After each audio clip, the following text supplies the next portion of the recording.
Good morning, Kipsters. This video is going to show you the classwork for today. You want to go to your Writing Google Classroom, click that. Once you open it up, in the upcoming box, you'll see the assignment for today. Monday, 2/22, no red ink. The instructions are right there. Make sure you read them. Also reminds you how to get logged in if you're having trouble. I put the class code in the directions as well.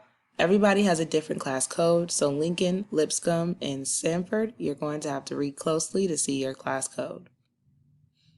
Once you're ready to complete the assignment, click Login. It'll bring you to this page. Then you want to click Login with Google. Once you click Login with Google, you'll see your name, click it, then you'll be brought to this page. Yours won't say this, so ignore that. But you will see this blue box here that says Monday, 2/22 classwork. 2 topics due at 5 p.m. tonight. Click anywhere in this blue box. I'll click over here. And it'll show you the 2 topics that you're practicing today.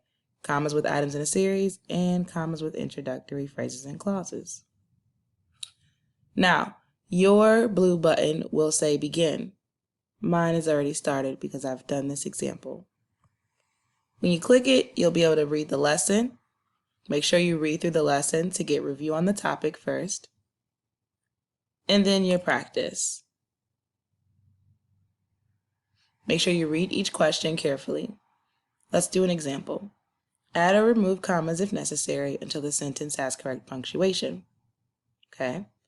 Then we read the sentence. Cosmos Fairywinkle Cosmos Art teacher asked him to bring pipe cleaner, crayons, or googly eyes to the next class.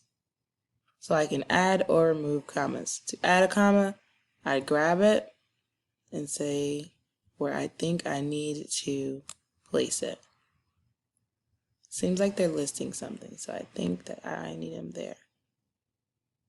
To remove a comma, I grab it and just make it go away. But I want the comma right there. Then I'd submit my answer when I think I'm ready. When you get 2 questions wrong in a row, it'll show you what you did incorrectly, and then it'll show you what the answer should have been.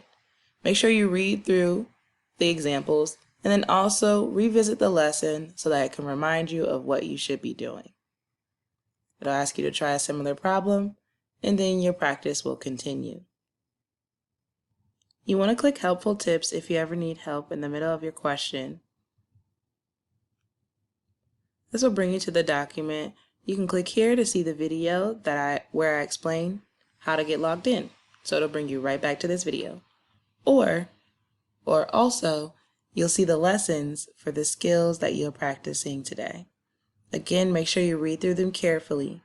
Your teachers will be in meetings and PDs, so remember we will not be as available to answer any emails or text messages. Do your very best. You all have this. Have a great day.